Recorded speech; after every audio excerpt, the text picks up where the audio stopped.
porque eu respeito o tempo, a oportunidade de que haja manifestação. O capitão Ramão eu não vi na audiência pública, não estava presente.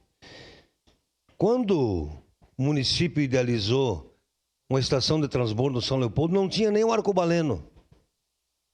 Não tinha vários loteamentos na região sul,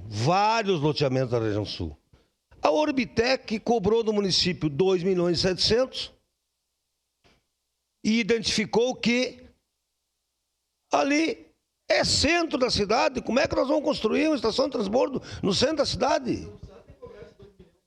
Então eu quero dizer que vamos votar sim, porque nós sabemos que precisamos de 2 estações de transbordo com urgência na região sul e na região norte. E isso sim, para unificarmos todos aqueles bairros da região sul, Arcobaleno, São Caetano, Oriental, Nossa Senhora das Graças, Caravaggio, Glória, todos numa estação de transbordo. E a região sul, a região norte nem se fala. Também precisa de uma estação de transbordo. Então nós ouvimos aqui que 60.000 passageiros a menos, nós precisamos se preocupar e incentivar o transporte público. Isso que nós precisamos.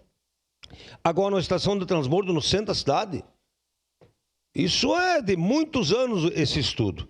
Então, respeito muitos técnicos, os conselhos, e estamos realizando muitas audiências públicas. E olha, colegas, inclusive ontem fizemos uma audiência pública aqui. Então, solicito que quando tenha, nobres colegas possam participar. Então, voto sim. Era isso, senhor presidente. Para declarar o voto, vereador Fiuza. Pois não, senhor presidente, senhoras e senhores.